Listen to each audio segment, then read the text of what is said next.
Bienvenue sur Africa 24 pour cette nouvelle édition de l'Africa Tonight. Au sommaire de l'actualité, c'est officiel. L'identité des membres du nouveau gouvernement équato-guinéen a été dévoilée. Une nouvelle équipe qui devra s'atteler à une tâche prioritaire, la diversification économique.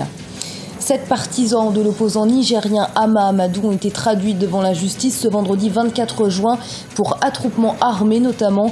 Alors que certains dénoncent un procès politique, le procureur, lui, a requis des années de prison ferme. Et au Tchad, les jeunes étudiants profitent de leurs vacances d'été, non pas pour se reposer ou s'amuser, mais bien pour travailler. Une des activités la plus répandue, la vente ambulante. Elle permet des revenus rapides en vue de se préparer à la prochaine rentrée scolaire. Mais tout d'abord, au moins 5 victimes sont à déplorer lors d'une attaque contre un hôtel de la capitale somalienne Mogadiscio. Ce samedi 25 juin, il s'agit plus précisément d'une attaque à la voiture piégée. Les Chebabs ont revendiqué l'attaque alors que celle-ci était encore en cours dans un communiqué via leurs réseaux sociaux. Le groupe terroriste a mené plusieurs attaques de ce genre ces derniers mois, au cours desquelles les hôtels fréquentés par les étrangers sont ciblés. La dernière en date, le 1er juin, à l'hôtel Ambassador, un attentat qui avait fait 10 victimes. La composition du gouvernement équato-guinéen a été dévoilée. Les ministres ont prêté serment ce vendredi 24 juin à la présidence de la République. Parmi les priorités de ce nouveau cabinet, la préservation de la paix et de l'unité, mais aussi la diversification de l'économie. C'est un reportage de notre correspondant Léopoldo Enemembansu. La composition de la nouvelle équipe gouvernementale a été rendue publique ce vendredi en Guinée équatoriale. Au total, l'exécutif sera composé de 31 ministres. Certains ministères ne changent pas de locataires, mais on note la création de nouveaux départements pour optimiser l'administration. Pour le chef de l'État équato-guinéen, cette nouvelle équipe doit être orientée vers les résultats. Reconocemos que estamos en une période de crise. Nous reconnaissons que le pays est dans une période de crise, mais ce n'est pas une excuse. Chaque membre du gouvernement doit travailler honnêtement pour améliorer le fonctionnement de l'administration. Nous devons donner la priorité à l'économie pour atteindre les objectifs définis par le gouvernement. Cette nouvelle équipe a 2 ans pour démontrer sa capacité et convaincre le peuple sur sa détermination à réussir sa mission.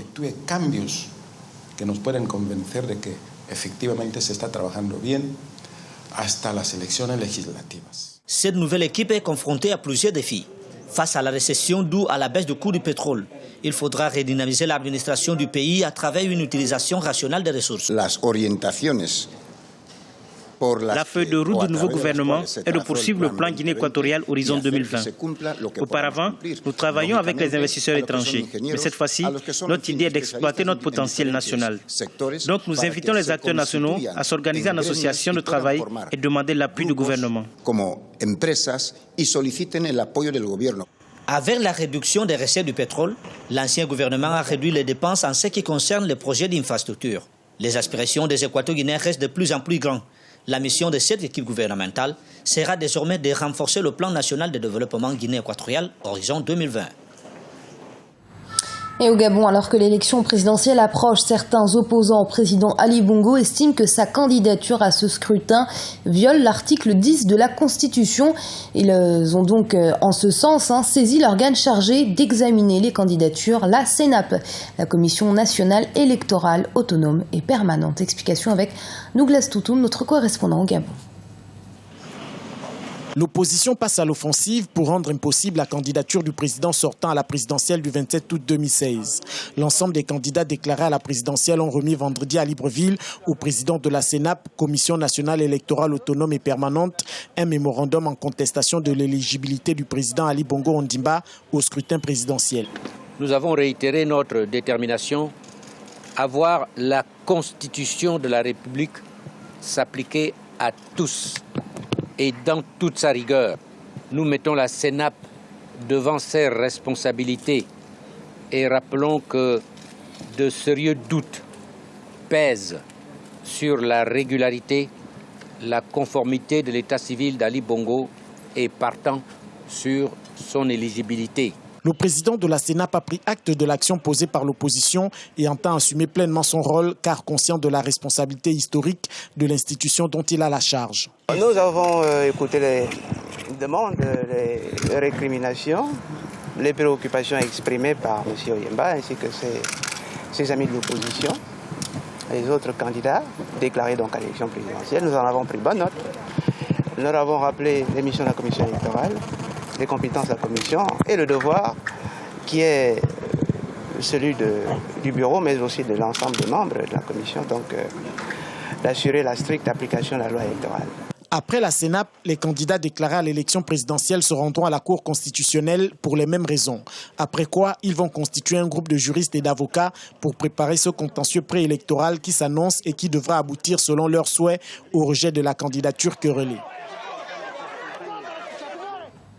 En Côte d'Ivoire, le référendum constitutionnel et les élections législatives sont prévues avant la fin de l'année et la révision de la liste électorale a débuté ce 25 juin.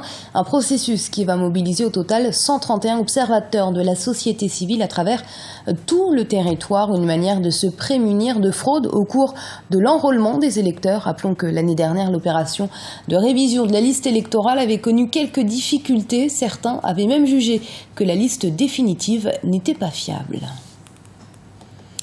Au Niger, 7 partisans de l'opposant Hama Amadou étaient ce vendredi 24 juin devant la justice pour attroupement armé et troubles à l'ordre public. Ils ont été interpellés alors qu'ils avaient tenté de se rendre à l'aéroport pour accueillir leur leader Hama Amadou qui était de retour de son exil en France. Leurs avocats dénoncent ce qu'ils qualifient de procès politique. C'est un reportage de notre correspondant au Niger, Sadouf Alizé Mouktar. Arrêté le 14 novembre 2015, lors du retour d'exil en France de l'opposant Hama Amadou, les 7 militants du parti Modenfa Lumana ont été présentés ce vendredi 24 juin 2016 devant le juge du tribunal de Niamey. Ils sont accusés par le ministère public d'attroupement armé et troubles à l'ordre public. Nous avons plaidé ce dossier avec aisance. Parce que nous avons montré au juge que l'infraction n'est pas constituée. Nous avons montré qu'il n'y a pas de base légale. Nous avons montré que les preuves de l'attroupement armé ne sont pas réunies. Je précise qu'aucun scellé ne nous a été présenté, alors que tout ça devait être présenté à la barre pour qu'on nous dise voilà l'arme du crime. Et nous avons montré également qu'il n'y a pas d'interdiction. Nous avons montré qu'il n'y a même pas eu d'attroupement, que même s'il y a eu des rassemblements, c'est des rassemblements provoqués par la mobilisation disproportionnée des forces de l'ordre. Et la volonté des militants de rencontrer, de voir leur leader après un temps d'absence, c'est ce qui a provoqué qui a fait inciter les gens à se présenter. Dans la salle d'audience, le ministère public et le collectif des avocats ont chacun défendu leurs arguments. Le procès s'est déroulé en présence de nombreux militants de l'opposition venus soutenir leurs camarades. Aujourd'hui, les avocats de la partie de Soumana Sanda et des autres ont plaidé, ont à notre sens démontré qu'il n'y a pas eu de violation de la loi. Il n'y a pas raison pourquoi Soumana Sanda et les autres ont fait 9 mois de prison. Nous osons croire que le juge qui les a écoutés va dire le droit, rien que le droit, et qu'il n'y aura pas de verdict politique. Parce que si cela arrivait, alors les citoyens que nous sommes n'auront aucun autre recours que de nous opposer. Il faut noter que parmi les accusés figure Soumana Sanda, président de la coordination du parti dans la capitale Niamey. Il a été élu député national et président du groupe parlementaire du Modenfa Lumana du fond de sa cellule de Saï au sud-ouest du pays. Le ministère public a requis 3 ans de prison ferme contre Soumana Sanda et 2 ans pour les autres co-accusés. Le délibéré du jugement est prévu pour le 12 juillet 2016. Si pour certains, été rime avec vacances, pour d'autres, c'est tout l'inverse. C'est le cas des étudiants qui profitent justement de cette longue pause estivale pour trouver un emploi.